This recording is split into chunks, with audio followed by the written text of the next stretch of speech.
News, ಇದು ನಿಮ್ಮ ಧ್ವನಿ. ಪ್ರಿಯ ವೀಕ್ಷಕರೇ ನಮಸ್ಕಾರ. ನಾನು ವೀರೇಶ್ ಗಡ್ಡಿಮಾಳ್. ಎಸ್ ನ್ಯೂಸ್ಗೆ ಸ್ವಾಗತ. ಇಂದಿನ ಮುಖ್ಯಾಂಶಗಳು: ಜೋಳ ಖರೀದಿ ಹಣ ವಿಳಂಬ ಪಾವತಿಗೆ ರೈತ ಸಂಘದಿಂದ ಒತ್ತಾಯ. ಶರಣರ ವಚನಗಳು ಜೀವನದಲ್ಲಿ ಅಳವಡಿಸಿಕೊಳ್ಳಿ, ಮಹದೇವ್ ಗೋನ್ವಾರ್. ರೈತ ನಾಯಕ ಬರಿಗಾಲ ಗಾಂಧಿ ಭೀಮಸಿ ಕಲದಗಿ ನಿಧನಕ್ಕೆ ಸಿಪಿಐಎಂ ಸಂತಾಪ. ಒಂದೇ ಕುರ್ಚಿ ಇಬ್ಬರು ಎಡಬಲಿಗಳ ಜಂಗಿ ಕುಸ್ತಿ, ಜಸ್ಕಾಂ ಎಡಬಲಿ ಸ್ಥಾನಕ್ಕೆ ಭಾರೀ ಡಿಮ್ಯಾಂಡ್. ಪಿಎಸ್ಐ ಪರಶುರಾಮ್ ಕುಟುಂಬಕ್ಕೆ 2 ಕೋಟಿ ಪರಿಹಾರ, ಪತ್ನಿಗೆ ಸರ್ಕಾರಿ ಹುದ್ದೆ ನೀಡುವಂತೆ ಛಲವಾದಿ ಮಹಾಸಭಾದಿಂದ ಪ್ರತಿಭಟನೆ. ವಾರ್ತೆಗಳ ವಿವರ. ಈಗಾಗಲೇ ರೈತರಿಂದ ಜೋಳ ಖರೀದಿಸಿ 4 ತಿಂಗಳು ಕಳೆದರೂ ಇಲ್ಲಿಯವರೆಗೂ ರೈತರ ಖಾತೆಗೆ ಹಣ ಜಮಾ ಆಗದಿರುವುದು ರೈತರನ್ನು ಸರ್ಕಾರ ಸಮಸ್ಯೆಗೆ ಈಡು ಮಾಡುತ್ತಿದೆ. ಈ ಕೂಡಲೇ ರೈತರ ಖಾತೆಗೆ ಹಣ ಪಾವತಿಸುವಂತೆ ಆಗ್ರಹಿಸಿ ಕರ್ನಾಟಕ ರಾಜ್ಯ ರೈತ ಸಂಘ ಹಾಗೂ ಹಸಿರು ಸೇನೆ ತಾಲೂಕು ಸಮಿತಿಯಿಂದ ತಹಸೀಲ್ದಾರರಿಗೆ ಮನವಿ ಸಲ್ಲಿಸಿ ಒತ್ತಾಯಿಸಿದರು. ಪ್ರವಾಸಿ ಮಂದಿರದಿಂದ ಹೊರಟ ಪ್ರತಿಭಟನಾಕಾರರ ಮೆರವಣಿಗೆ ತಹಸೀಲ್ದಾರ್ ಕಚೇರಿವರೆಗೂ ಆಗಮಿಸಿ ತಾಲೂಕಿನ ಅಲಬನೂರು ವ್ಯವಸಾಯ ಸಹಕಾರ ಸಂಘ ಖರೀದಿ ಕೇಂದ್ರದಲ್ಲಿ ರೈತರಿಂದ ಖರೀದಿಸಿದ ಜೋಳಕ್ಕೆ ಇಲ್ಲಿಯವರೆಗೂ ಹಣ ಪಾವತಿಯಾಗಿಲ್ಲ. ಬರಗಾಲವೂ ಘೋಷಣೆಯಾಗಿದೆ. ಈಗ ನಾಲೆಗೆ ನೀರು ಬಿಟ್ಟಿದ್ದು ನಾಟಿ ಮಾಡಲು ರಸಗೊಬ್ಬರ, ಬೀಜ ಖರೀದಿ, ಹೀಗೆ ಪ್ರತಿಯೊಂದಕ್ಕೂ ಹಣ ಬೇಕಾಗಿದೆ. ಬೇರೆ ಕಡೆ ಸಾಲ ಕೊಟ್ಟವರು ಮರಳಿ ಕೊಡುವಂತೆ ಒತ್ತಾಯ ಮಾಡುತ್ತಿದ್ದಾರೆ. ಇಷ್ಟೆಲ್ಲ ಸಮಸ್ಯೆಗಳು ರೈತರನ್ನು ಚಿಂತೆಗೀಡು ಮಾಡಿದೆ. ಇದನ್ನು ಅರಿತು ಸರ್ಕಾರ ಈ ಕೂಡಲೇ ಹಣ ಪಾವತಿಸುವಂತೆ ಒತ್ತಾಯಿಸಿದರು. ಈ ಸಂದರ್ಭದಲ್ಲಿ ರೈತ ಸಂಘ ಜಿಲ್ಲಾಧ್ಯಕ್ಷ ಶರಣಪ್ಪ ಮರಳಿ, ಜಿಲ್ಲಾ ಉಪಾಧ್ಯಕ್ಷ ರಾಮಯ್ಯ ಜವಳಗೇರ, ತಾಲೂಕಾಧ್ಯಕ್ಷ ವೆಂಕಟೇಶ್ ಕೋಟ, ರಮೇಶ್ ಮುಕುಂದ, ಹನುಮಂತ ಬೂದಿಹಾಳ್, ನಾಗಪ್ಪ ಪಾರಯ್ಯಸ್ವಾಮಿ ಸೇರಿದಂತೆ ಹಲವು ರೈತರು ಭಾಗವಹಿಸಿದ್ದರು. ಬಸವಾದಿ ಶರಣರ ಜಯಂತಿ ಮಾಡಿದರೆ ಸಾಲದು, ಅವರ ತತ್ವ ಸಿದ್ಧಾಂತದ ವಚನಗಳನ್ನು ಅಳವಡಿಸಿಕೊಂಡಾಗ ಮಾತ್ರ ಜಯಂತಿ ಆಚರಣೆ ಮಾಡಿದ್ದಕ್ಕೆ ಅರ್ಥ ಬರುತ್ತದೆ, ಇಲ್ಲದಿದ್ದರೆ ಇಲ್ಲ ಎಂದು ಮಹದೇವ್ ಗೋನ್ವಾರ್ ಉಪನ್ಯಾಸ ನೀಡಿ ಮಾತನಾಡಿದರು.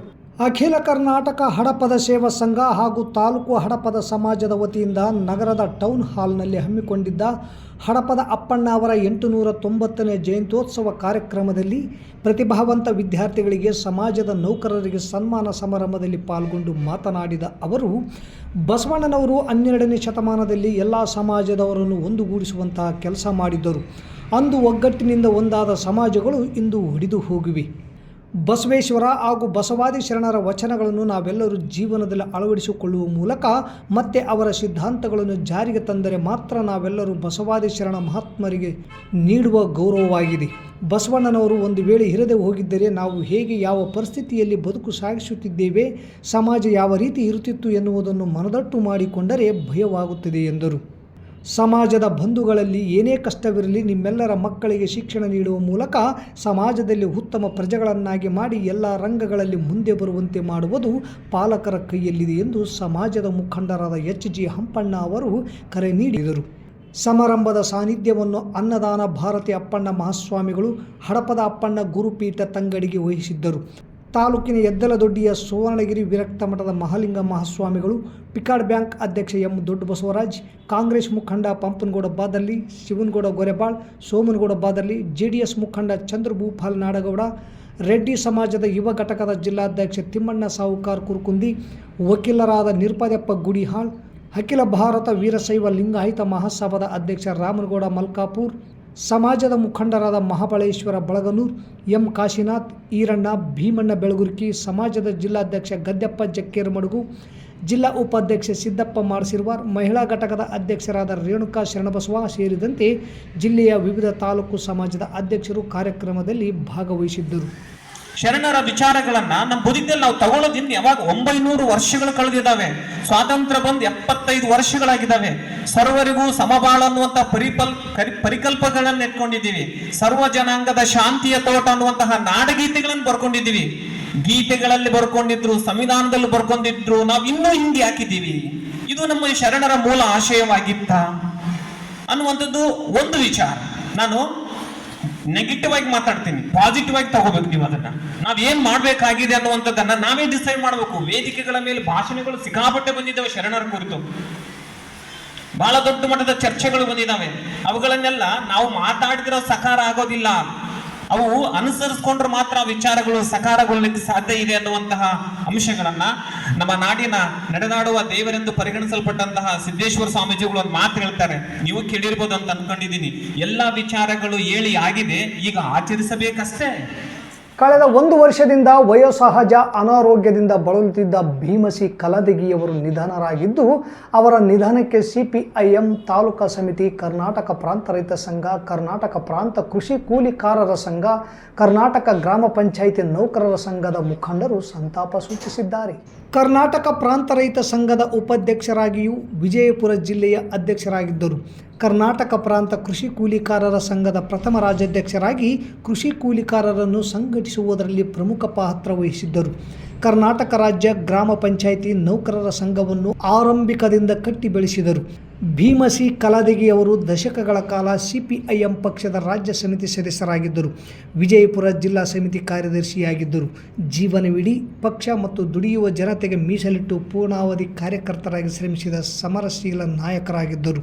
ವಿಜಯಪುರ ಪ್ರಗತಿಪರ ಸಂಘಟನೆ ಜಿಲ್ಲಾ ಘಟಕದ ಅಧ್ಯಕ್ಷರಾಗಿ ರೈತ ಪರ, ಕಾರ್ಮಿಕ ಪರ, ಮಹಿಳಾ ಪರ, ನೀರಾವರಿ ಯೋಜನೆಗಳ ಅನುಷ್ಠಾನ ಸಂಬಂಧಿ ಹೋರಾಟ ಸೇರಿದಂತೆ ಜನಪರವಾದ ಹೋರಾಟಗಳಲ್ಲಿ ಮುಂಚೂಣಿಯಲ್ಲಿ ಇರುತ್ತಿದ್ದರು. ಭೀಮಸಿ ಕಲದಗಿ ಅವರು ಹೋರಾಟದಲ್ಲಿ ಪಾಲ್ಗೊಂಡಿದ್ದಾರೆ ಎಂದರೆ ಜನಪ್ರತಿನಿಧಿಗಳಾಗಲಿ ಅಧಿಕಾರಿಗಳಾಗಲಿ ಗೌರವ ನೀಡಿ ತಕ್ಷಣ ಸ್ಪಂದಿಸುತ್ತಿದ್ದರು. ಭೀಮಸಿ ಕಲದಗಿ ಅವರಿಗೆ ಹಿರಿಯ ಪತ್ರಿಕಾ ಏಜೆಂಟರಾದ ಸುರೇಶ್ ಕಲದಗಿ ಮತ್ತು ಮಾಳಪ್ಪ ಕಲದಗಿ ಸೇರಿದಂತೆ ಅವರಿಗೆ 2 ಪುತ್ರರು, 3 ಪುತ್ರಿಯರು ಮತ್ತು ಪತ್ನಿ ಇದ್ದಾರೆ. ಭೀಮಸಿ ಕಲದಗಿ ಅವರ ಅಂತ್ಯಕ್ರಿಯೆಯನ್ನು ಪೊಲೀಸ್ ಗೌರವಗಳೊಂದಿಗೆ ನೆರವೇರಿಸಲು ಸರ್ಕಾರ ಆದೇಶ ಮಾಡಿದೆ. ಜೆಸ್ಕಾಂ ಸಹಾಯಕ ಕಾರ್ಯನಿರ್ವಾಹಕ ಅಭಿಯಂತರ ಸ್ಥಾನಕ್ಕೆ ಭಾರಿ ಡಿಮ್ಯಾಂಡ್ ಸೃಷ್ಟಿಯಾಗಿದ್ದು, ಇರುವ ಒಂದು ಸ್ಥಾನಕ್ಕೆ 2 AEEಗಳ ಮಧ್ಯೆ ಜಂಗಿ ಕುಸ್ತಿ ಏರ್ಪಟ್ಟಿದ್ದು ಚರ್ಚೆಗೆ ಗ್ರಾಸವಾಗಿದೆ. ಸಹಾಯಕ ಕಾರ್ಯನಿರ್ವಾಹಕ ಇಂಜಿನಿಯರ್ಗಳ ವರ್ಗಾವಣೆ ಮಾಡಿ ಕರ್ನಾಟಕ ವಿದ್ಯುತ್ ಪ್ರಸರಣ ನಿಗಮ ನಿಯಮಿತ ಆಡಳಿತ ಮತ್ತು ಮಹಾಸಂನಿರ್ದೇಶಕರು ಅನಧಿಕೃತ ಜ್ಞಾಪನ ಪತ್ರ ಹೊರಡಿಸಿದ್ದು, ಕುಷ್ಟಗಿ ಕಾರ್ಯ ಮತ್ತು ಪಾಲನಾ ಉಪವಿಭಾಗದ ದೌಲ್ ಸಾಬ್ ಎನ್ನುವವರನ್ನು ಶ್ರೀನಿವಾಸ್ ಗೊಲ್ಲರ್ ಅವರ ಜಾಗಕ್ಕೆ ಹಾಗೂ ಸಿಂಧನೂರಿನ ಕಾರ್ಯ ಮತ್ತು ಪಾಲನಾ ಉಪವಿಭಾಗದ ಶ್ರೀನಿವಾಸ್ ಗೊಲ್ಲರ್ ಅವರನ್ನು ಲಿಂಗಸ್ಗೂರು 220 kV ಸ್ವೀಕರಣ ಕೇಂದ್ರಕ್ಕೆ ವರ್ಗಾಯಿಸಿ ಆದೇಶ ಮಾಡಿದ್ದಾರೆ. ಆದರೀಗ 2 AEEಗಳು ಸಹ ಸಿಂಧನೂರಿನ AEE ಸ್ಥಾನದ ಮೇಲೆ ಕಣ್ಣಿಟ್ಟಿದ್ದು ಈ ಎಲ್ಲ ಬೆಳವಣಿಗೆಗೆ ಕಾರಣವಾಗಿದೆ. ಕರ್ನಾಟಕ ವಿದ್ಯುತ್ ಪ್ರಸರಣ ನಿಗಮ ನಿಯಮಿತ ನಿರ್ದೇಶಕರ ಆದೇಶದನ್ವಯ AEE ದೌಲ್ ಸಾಬ್ ಆಗಸ್ಟ್ 2ರಂದು ಜೆಸ್ಕಾಂ ಸಿಂಧನೂರು ಉಪವಿಭಾಗದ ಸಹಾಯಕ ಕಾರ್ಯನಿರ್ವಾಹಕ ಅಭಿಯಂತರ ಸ್ಥಾನ ಅಧಿಕಾರ ವಹಿಸಿಕೊಂಡಿದ್ದರು. ಶ್ರೀನಿವಾಸ್ ಗೊಲ್ಲರ್ ಆದೇಶ ರದ್ದು ಕೋರಿ ಕೋರ್ಟ್ ಮೊರೆ ಹೋಗಿದ್ದಾರೆ. ನಂತರ ನ್ಯಾಯಾಲಯ ಶ್ರೀನಿವಾಸ್ ಸಲ್ಲಿಸಿದ ಅರ್ಜಿಗೆ ವರ್ಗಾವಣೆ ಆದೇಶಕ್ಕೆ ಮಧ್ಯಂತರ ತಡೆ ನೀಡಿದ ಆದೇಶ ಮಾಡಿದೆ. ಆಗಸ್ಟ್ 5ರಂದು ಜೆಸ್ಕಾಂನ ಕಾರ್ಯನಿರ್ವಾಹಕ ಅಭಿಯಂತರರು ಶ್ರೀನಿವಾಸ್ ಗೊಲ್ಲರ್ ಅವರಿಗೆ ಅಧಿಕಾರ ಸ್ವೀಕರಿಸಿಕೊಳ್ಳುವಂತೆ ಆದೇಶ ಮಾಡಿದ್ದು, ಯಾರು AEE ಸ್ಥಾನಕ್ಕೆ ಅಧಿಕಾರ ಪಡೆದುಕೊಳ್ಳಬೇಕೆಂಬುದು ಗೊಂದಲ ಮುಂದುವರೆದಿದೆ. ಇತ್ತ 2 AEEಗಳು ಸಹ ಭಿನ್ನ ರೀತಿಯ ವರ್ತನೆಯಿಂದ ಉಳಿದ ಅಧಿಕಾರಿ ಸಿಬ್ಬಂದಿಗಳಿಗೆ ತಲೆನೋವಾಗಿದೆ. ಈ ಜೆಸ್ಕಾಂ AEEಗಳ ಕಿತ್ತಾಟದಲ್ಲಿ ಗುತ್ತಿಗೆದಾರರ ಹಿತಾಸಕ್ತಿಯು ಕೆಲಸ ಮಾಡುತ್ತಿದೆ ಎನ್ನಲಾಗಿದೆ. 10 ಕನಸುಗಳನ್ನು ಕಟ್ಟಿಕೊಂಡು ಬಾಳಬೇಕಾದ ಒಬ್ಬ ದಕ್ಷ ಮತ್ತು ಪ್ರಾಮಾಣಿಕ ಅಧಿಕಾರಿ ಸಾವು ಕಂಡಿರುವುದು ದುರಂತವೇ ಸರಿ. ಇದು ಒಬ್ಬ PSI ಸಂಗತಿಯಲ್ಲ. ಬಹುತೇಕ ಇಂಥ ಉದ್ಯೋಗಗಳು ಮಾಡುವ ದಕ್ಷ ಅಧಿಕಾರಿಗಳಿಗೆ ಕಿರುಕುಳ ತಪ್ಪಿದ್ದಲ್ಲ. ಶಾಸಕ ಚನ್ನಾರೆಡ್ಡಿ ಮತ್ತು ಅವರ ಮಗ ಪಂಪನಗೌಡರ ಪಿತೂರಿ ಹಣದಾಸೆಯಿಂದ ಒಬ್ಬ ಯುವ ಅಧಿಕಾರಿ ಸಾವನ್ನಪ್ಪಿರುವುದು ಯುವ ಪೀಳಿಗೆ ಜನರು ತಲೆ ತೆಗೆಸುವಂತಾಗಿದೆ. ಇದನ್ನು ಖಂಡಿಸುವುದು ಕೂಡ ಅಷ್ಟೇ ಅನಿವಾರ್ಯವಾಗಿದೆ ಎಂದು ತಾಲೂಕು ಛಲವಾದಿ ಮಹಾಸಭಾದ ಅಧ್ಯಕ್ಷ ರಾಮಣ್ಣ ಗೋನ್ವಾರ್ ಹೇಳಿದರು. ನಗರದ ತಹಸೀಲ್ದಾರ್ ಕಚೇರಿಯಲ್ಲಿ ಛಲವಾದಿ ಮಹಾಸಭಾದ ತಾಲೂಕು ಸಮಿತಿಯಿಂದ ಹಮ್ಮಿಕೊಂಡ ಪ್ರತಿಭಟನೆಯಲ್ಲಿ ತಹಸೀಲ್ದಾರರ ಮೂಲಕ ರಾಜ್ಯದ ಮುಖ್ಯಮಂತ್ರಿ ಹಾಗೂ ಗೃಹ ಸಚಿವರಿಗೆ ಮನವಿ ಪತ್ರ ಸಲ್ಲಿಸಿ ಮಾತನಾಡಿದ ರಾಮಣ್ಣ ಗೋನ್ವಾರ್ ಅವರು, ಪಕ್ಷ ಯಾವುದೇ ಇರಲಿ, ಶಾಸಕರು ಯಾರೇ ಇರಲಿ, ನ್ಯಾಯ ಎಲ್ಲರಿಗೂ ಒಂದೇ. ತಮ್ಮ ಕಾಂಗ್ರೆಸ್ ಪಕ್ಷದವರೆಂದು ಅವರನ್ನು ಕರೆಯಿಸಿ ಮಣೆ ಹಾಕುವ ಕೆಲಸವನ್ನು ಸರ್ಕಾರ ಮಾಡಬಾರದು. ಯಾದಗಿರಿ PSI ಪರಶುರಾಮ್ ಪ್ರಾಮಾಣಿಕ ಅಧಿಕಾರಿಯಾಗಿದ್ದರು. ಇದನ್ನು ಸಹಿಸದ ಯಾದಗಿರಿ ಶಾಸಕ ಚನ್ನಾರೆಡ್ಡಿ ಅವರ ಮಗ ಪಂಪನಗೌಡ ಸೇರಿ ಹಣಕ್ಕಾಗಿ ಒತ್ತಾಯಿಸಿ ವರ್ಗಾವಣೆ ಎಂಬ ಬೆದರಿಕೆ ಹಾಕಿರುವುದು ಹಾಗೂ ಅನೇಕ ರೀತಿಯಲ್ಲಿ ತೊಂದರೆ ಕೊಟ್ಟಿರುವುದು ಕೂಡ ಮಾಧ್ಯಮಗಳಿಂದ ಬಯಲಾಗಿದೆ. ರಾಜ್ಯದ ಕಾಂಗ್ರೆಸ್ ಸರ್ಕಾರ ಈ ಸಾವನ್ನು ಕೇವಲ CIDಗೆ ವಹಿಸಿ ಕೈ ತೊಳೆದುಕೊಂಡಿರುವುದು ಸರಿಯಾದ ಕ್ರಮವಲ್ಲ. ಸತ್ಯಾಸತ್ಯತೆಯನ್ನು ಬಯಲು ಮಾಡಲು CBIಗೆ ಒಪ್ಪಿಸುವುದು ಸೂಕ್ತ. ಮೊದಲು ಶಾಸಕ ಮತ್ತು ಅವರ ಮಗನನ್ನು ಬಂಧಿಸಬೇಕೆಂದು ಒತ್ತಾಯಿಸಿದರು. PSI ಕುಟುಂಬ ಈಗಾಗಲೇ ಸಾಕಷ್ಟು ಹಣ ಖರ್ಚು ಮಾಡಿಕೊಂಡಿದೆ. ತಮ್ಮ ಒಡವೆಗಳನ್ನು ಸಹಿತ ಗಿರ್ವಿ ಇಟ್ಟಿರುವ ಸಂಗತಿ ಕೂಡ ಅನೇಕ ಸಂಘಟಕರು ಬಯಲು ಮಾಡಿದ್ದಾರೆ ಎಂದರೆ ಶಾಸಕ ಮತ್ತು ಅವರ ಮಗನ ಹಣದ ದಾಹ ಎಷ್ಟು ಎಂಬುದು ತಿಳಿಯುತ್ತದೆ. ಇದೆಲ್ಲವನ್ನು ಸಹಿಸಿಕೊಂಡು ಬಂದಿರುವ ಪರಶುರಾಮ್ ಕೊನೆಗೂ ಮನನೊಂದು ಇಂತಹ ದುರಂತದ ಸಾವಿಗೆ ಶರಣಾಗಿದ್ದಾರೆ. ಸರ್ಕಾರ ಅವರ ಕುಟುಂಬಕ್ಕೆ ಸಾಂತ್ವನ ಹೇಳಿ 2 ಕೋಟಿ ಪರಿಹಾರ ನೀಡಬೇಕು, ಮೃತನ ಪತ್ನಿಗೆ ಸರ್ಕಾರಿ ಹುದ್ದೆ ನೀಡಬೇಕೆಂದು ತಾಲೂಕು ಛಲವಾದಿ ಮಹಾಸಭಾದ ಸಂಘಟಕರು ಆಗ್ರಹಿಸಿದರು. ಈ ಸಂದರ್ಭದಲ್ಲಿ ಜಿಲ್ಲಾ ಉಪಾಧ್ಯಕ್ಷ ಹನುಮಂತ ಗೋಮರ್ಸಿ, ವಕೀಲ ಅಯ್ಯಪ್ಪ ಮಲ್ಲಾಪುರ್, ನರಸಪ್ಪ ಕಟ್ಟಿಮನಿ, ಹನುಮಂತಪ್ಪ ಬೂದಿವಾಳ್, ಶರಣಬಸವ ಮಲ್ಲಾಪುರ್, ವೀರಪ್ಪಣ್ಣ ಬೂದಿವಾಳ್, ಲಿಂಗಪ್ಪ ರಂಗಾಪುರ್ ಕ್ಯಾಂಪ್, ವಕೀಲ ಮೌಲಪ್ಪ, ರಾಜು ಉದ್ಬಾಳ್, ಮುದುಕಪ್ಪ, ದೊಡ್ಡಬಸವ ಸೇರಿದಂತೆ ನೂರಾರು ಸದಸ್ಯರು, ಸಮಾಜದ ಬಂಧುಗಳು ಪ್ರತಿಭಟನೆಯಲ್ಲಿ ಭಾಗವಹಿಸಿದ್ದರು.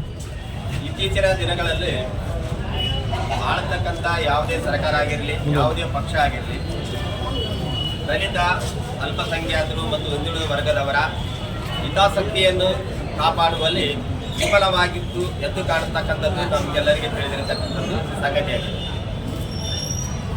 ಮೊನ್ನೆ ಪ್ರಾಮಾಣಿಕ ಮತ್ತು ದಕ್ಷ ಯುವ ಅಧಿಕಾರಿಯಾಗಿರ್ತಕ್ಕಂಥ ಪರಶುರಾಮ್ ದೇಸಾಯಿ ಸಾಹೇಬರು ಯಾದಗಿರಿ ಠಾಣೆಯಲ್ಲಿ ಕೆಲಸ ಮಾಡ್ತಕ್ಕಂಥ ಸಂದರ್ಭದಲ್ಲಿ ಸ್ಥಳೀಯ ಅಧಿಕಾರಿಗಳು, ರಾಜಕೀಯ ಅಧಿಕಾರಿಗಳು ಮತ್ತು ಅವರ ಪುತ್ರರ ಒಂದು ಪ್ರಭಾವ ಅವ್ರ ಮೇಲೆ ಬೀರಿಯ ಒತ್ತಡಕ್ಕೆ ಏನಂದ್ರೆ ಮಡಿದು ಮಾನಸಿಕವಾಗಿ ಖಿನ್ನತೆಗೆ ಒಳಗಾಗಿ ಸಾವನ್ನಪ್ಪಿರತಕ್ಕಂಥದ್ದು ಅತ್ಯಂತ ಏನಂದ್ರೆ ಆ ಪೊಲೀಸ್ ಇಲಾಖೆಗೂ ಮತ್ತು ನಮ್ಮ ಸಮಾಜಕ್ಕೆ ತುಂಬಲಾರದ ಏನಂದ್ರೆ ನಷ್ಟ ಆಗಿದೆ.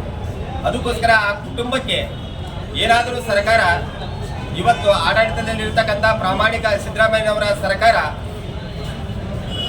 ಪ್ರಾಮಾಣಿಕತೆಗೆ ಮತ್ತೊಂದು ಹೆಸರು ಅಂತ ತಾವೇನು ಇವತ್ತು ಬಹಿರಂಗವಾಗಿ ಏನಂದ್ರೆ ಹೇಳ್ತಾ ಇದ್ದೀರಿ. ನೊಂದ ಕುಟುಂಬ ಮತ್ತು ಅನ್ಯಾಯಕ್ಕೊಳಗಾಗಿರ್ತಕ್ಕಂಥವರಿಗೆ ನ್ಯಾಯವನ್ನು ಒದಗಿಸ್ತಕ್ಕಂಥ ಒಂದು ಕೆಲಸವನ್ನು ಮಾಡಬೇಕು.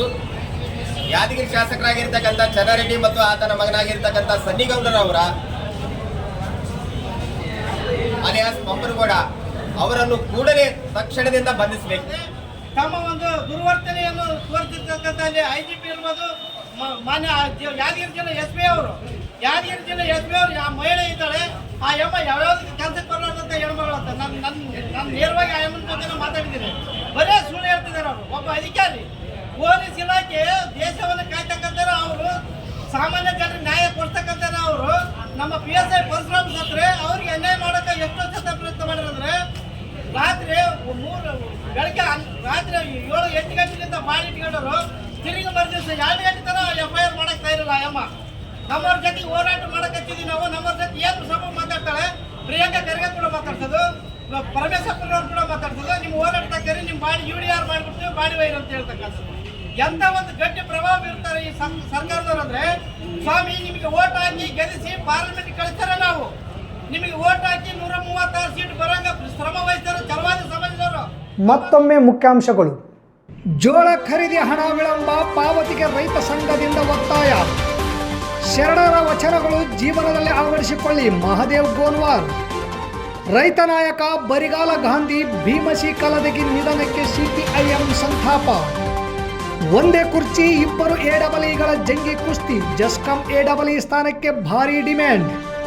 PSI ಪರಶುರಾಮ್ ಕುಟುಂಬಕ್ಕೆ 2 ಕೋಟಿ ಪರಿಹಾರ, ಪತ್ನಿಗೆ ಸರ್ಕಾರಿ ಹುದ್ದೆ ನೀಡುವಂತೆ ಛಲವಾದಿ ಮಹಾಸಭಾದಿಂದ ಪ್ರತಿಭಟನೆ. ಇಲ್ಲಿಗೆ ವಾರ್ತಾ ಪ್ರಸಾರ ಮುಕ್ತಾಯವಾಯಿತು. ನಿರಂತರ ಸುದ್ದಿಗಾಗಿ ವೀಕ್ಷಿಸಿ ಎಸ್ ನ್ಯೂಸ್, ಇದು ನಿಮ್ಮ ಧ್ವನಿ. ನಮಸ್ಕಾರ.